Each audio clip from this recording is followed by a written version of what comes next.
Dr. Tim Bowmer, you have the floor, 15 minutes. Thank you, Madam Chairman, and it's a pleasure to be here this morning representing the Chemicals Agency. I hope you can hear me. Could I have the clicker, please? Thank you. The title is Transparency and Use of Scientific Studies in the Risk Assessment of Glyphosate. I will talk primarily about classification and labeling, as that's ECHA's role in this. ECHA runs 4 processes in Helsinki: REACH registration, evaluation and authorization, classification and labeling, which is the focus here, biocidal products regulation, and prior informed consent under the Rotterdam Convention. The second French translation is not working. Can you check that?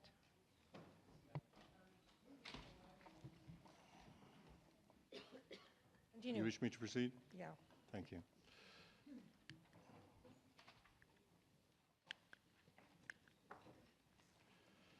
I want to outline ECHA's transparency approach in a little detail before moving to glyphosate. We try and clearly explain all activities and processes to stakeholders and to the public. We try to have open decision making. To that end, we have a registry of regulatory intentions which provides information years in advance, in some cases, of when a regulatory action is coming up. We organize full public consultations on all dossiers, followed by a public response to comments document, which is also commented on by the rapporteurs of the committee.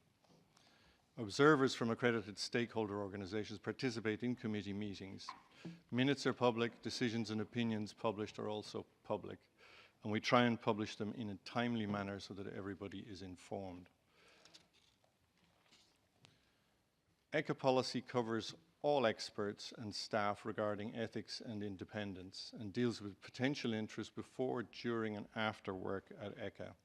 And this is essential. I will explain this as to how this applies to committee members in the next slide. My committee, which I have the privilege of chairing for the last 5 years, is comprised of independent experts nominated by EU or European Economic Area countries and appointed by the ECHA Management Board in their individual capacities. They are mostly competent authority scientists from the member states. They're appointed in their personal capacity and not bound to instructions from the member states. Currently 53 members from right across the European Union and including EEA. They're always chaired by an ECHA employee, and that's written into the regulation. Eligibility and participation in the RAC committee. The eligibility criteria for membership are screened upon nomination. Members may not be employed by a private enterprise, industry association, or other body with any direct interest in the work of ECHA. Annual declarations of interest and specific declarations to each agenda point at the start of each plenary meeting are taken and recorded in the minutes. Member states are not allowed to brief committee members, but are obliged to support them in their work. They are available for 50% of their time to the Chemicals Agency. Our meetings are regularly attended by the European Environment Bureau, European Trade Union Institute, for Science EU Chems, and for Industry CEFIC, EGPA, Eurometo, and Konkawi. Moving on to glyphosate, and I'm just going to focus on carcinogenicity today, given the volume of material. In handling the glyphosate dossier at ECHA in classification and labeling, Germany submitted also the dossier to the CLP process.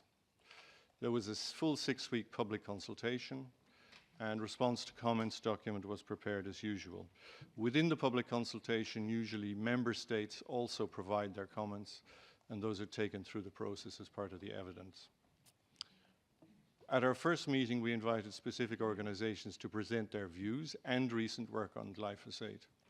We tried to get a good cross-section of people with an interest in it. So IARC was present, FAO, WHO, JMPR was present, the Health and Environment Alliance was present, Glyphosate Task Force, EFSA, and Germany as dossier submitter. We spent an entire afternoon discussing the preliminaries to the case and getting the views of those organizations.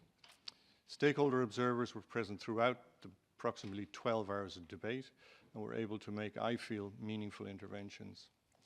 The German members of the committee declared a conflict of interest and did not participate in the debate. Some had been involved in reviewing the dossier. We prepared dedicated web pages on our website, and we published all of the interviews with stakeholders, as well as correspondence on the dossier after it was concluded on. I'd just like to reflect on European laws. I think Dr. Tarazona did something similar, but I think it's worthwhile repeating it. EU regulation makes industry responsible for demonstrating the safety of their chemicals. And this is fundamental not just to pesticides, but to all of the other chemicals regulations as well. It includes an obligation to carry out the necessary safety studies, including animal studies. The law in the EU also protects the proprietary rights of the study owner. And that's something, as the previous speaker I think said quite eloquently, that we as agencies actually can't get around. We do require a robust study summary to be provided for regulatory purposes. These can be very comprehensive in more recent studies. As they get older, they're less comprehensive.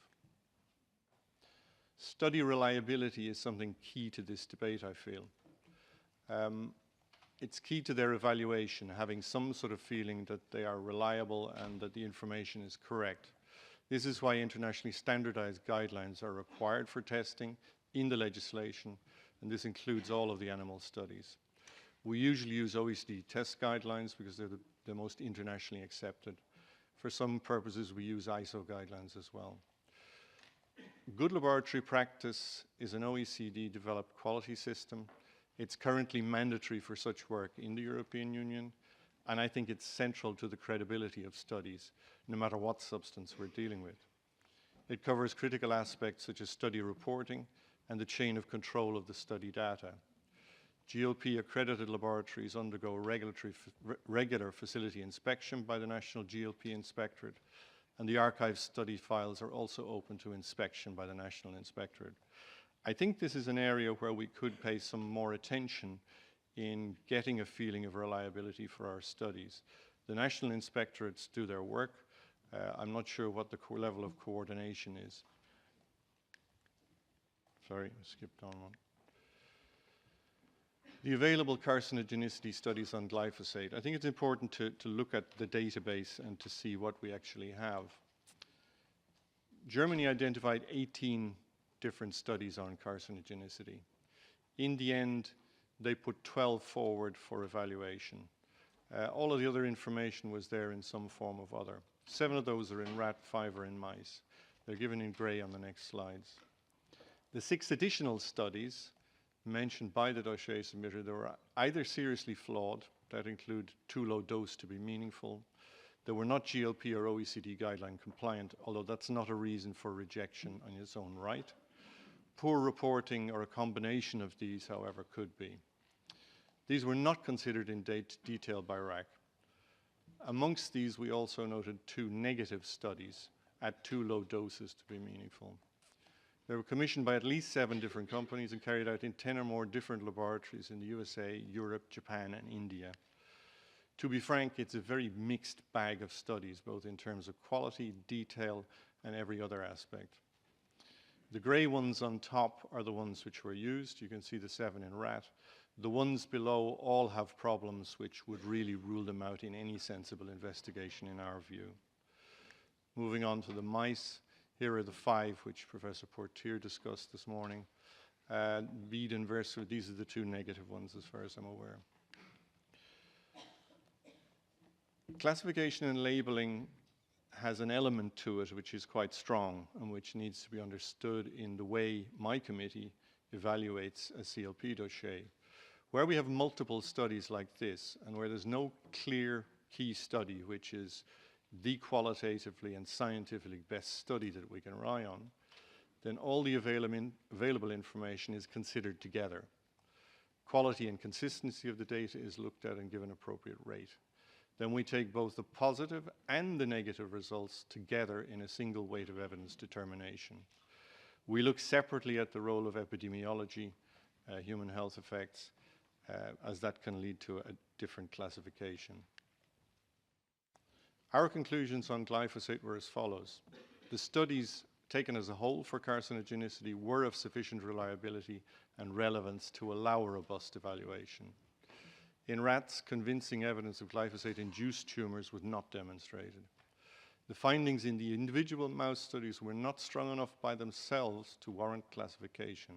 We looked very carefully at the studies which we had in front of us and evaluated them on their merits. Evidence from the epidemiological studies was considered insufficient to demonstrate carcinogenicity in humans.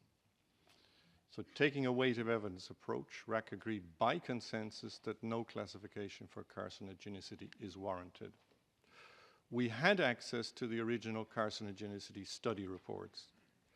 As a public agency, that's part of our role to review that kind of level of data. We focused on this material, and in that case, reviews by other bodies, reviews by other scientists, by consultants, automatically get a lower rating and ranking in our evaluation. We hope we created a high degree of transparency in processing the dossier and informing everybody as to what we were doing.